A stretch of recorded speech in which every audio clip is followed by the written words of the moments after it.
Materiais cerâmicos, definição, propriedades mecânicas, aplicações na sociedade, curiosidades e usos inovadores. A palavra cerâmica provém do grego kerâmicos, que significa matéria queimada, e de acordo com eles, a cerâmica é uma combinação perfeita do que consideravam os 4 elementos que constituíam o mundo: água, terra, fogo e ar.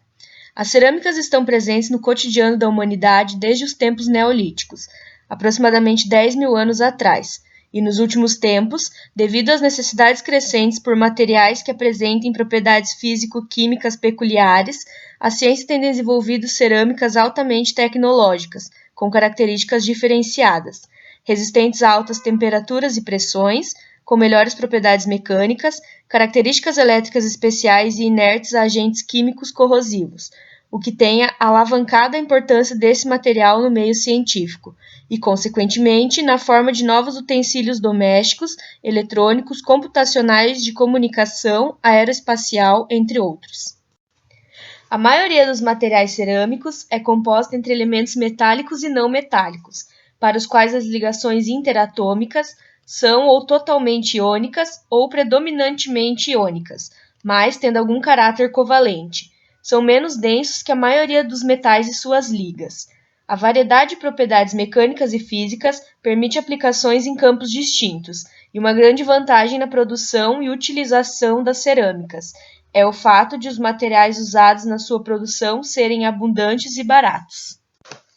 Esses materiais são geralmente bons isolantes elétricos, embora possam existir materiais cerâmicos semicondutores, condutores e até mesmo supercondutores. Esses dois últimos em faixas específicas de temperatura. São comumente estáveis sob condições ambientais severas. Devido sua dureza e rigidez, são empregados quando uma ação abrasiva ou moedora é requerida. A dureza de um material cerâmico é medida de acordo com a dureza Knup. Entretanto, geralmente são frágeis. Possuem a densidade mais baixa que a maioria dos metais e maior resistência à corrosão que metais e polímeros. Os materiais cerâmicos apresentam capacidade de condutividade térmica, alto ponto de fusão e baixo coeficiente de expansão térmica. O coeficiente de expansão térmica mede a alteração de comprimento ou volume que um corpo sofre quando exposto à alteração de temperatura, experimentando uma dilatação térmica. Devido a essas propriedades de suportar altas temperaturas e ter um baixo coeficiente de expansão térmica, a cerâmica é muito utilizada na indústria aeroespacial, pois o material suporta as condições mais extremas. Como já comentamos, os materiais cerâmicos são extremamente importantes no nosso dia a dia. Mas onde exatamente encontramos esses materiais? Quais são suas aplicações? Podemos separá-los em 2 grupos, cerâmicas tradicionais e cerâmicas avançadas. O grupo de cerâmicas tradicionais engloba coisas que usamos em nossas casas, como louças e refratários provenientes de matérias-primas argilosas, vidros e vitrocerâmicas, materiais abrasivos, usados para desgastar, polir ou limpar outros materiais, cimentos, entre outros.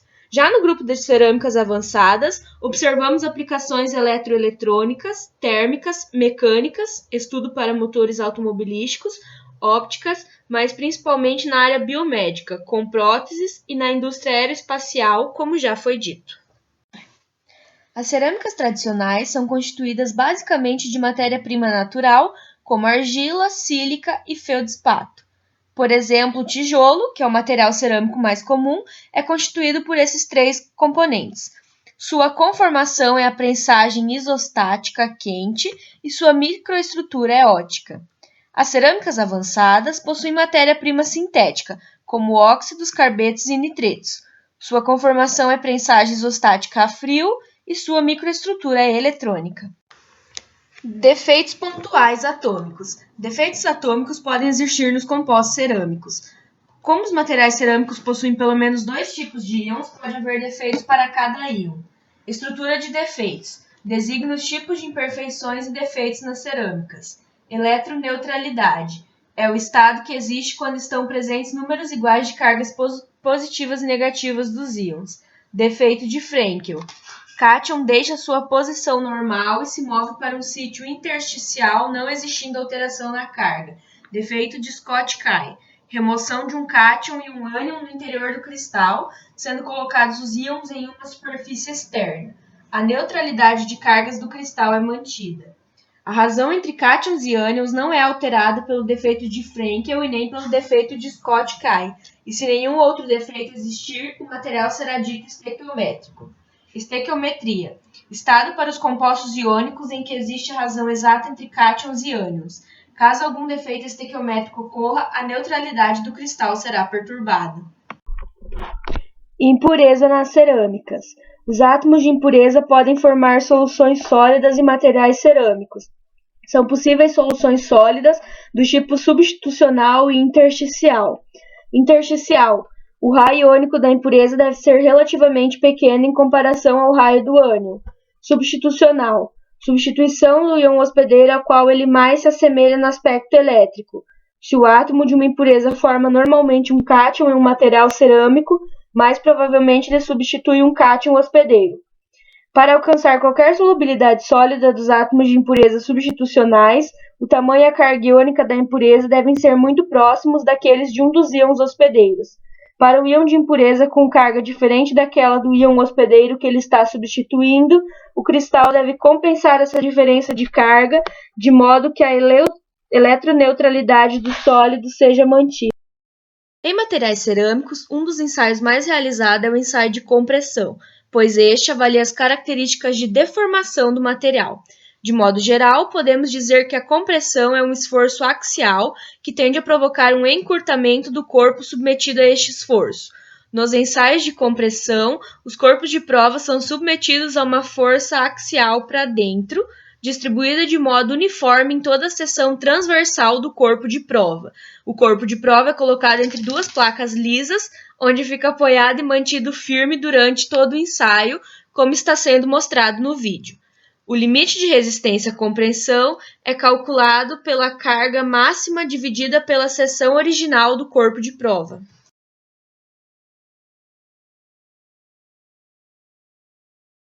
Tem que existir essas duas combinações. Com um só, você não faz.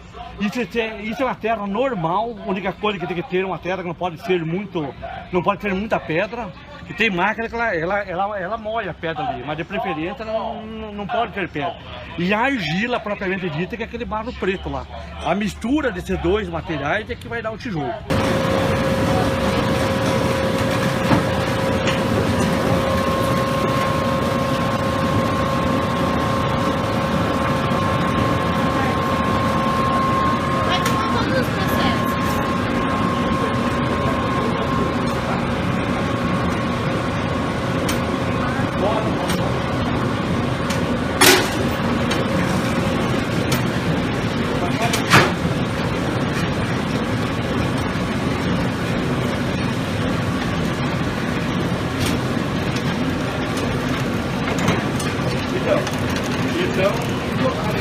Daqui a pouco a gente vai pegar no banheiro.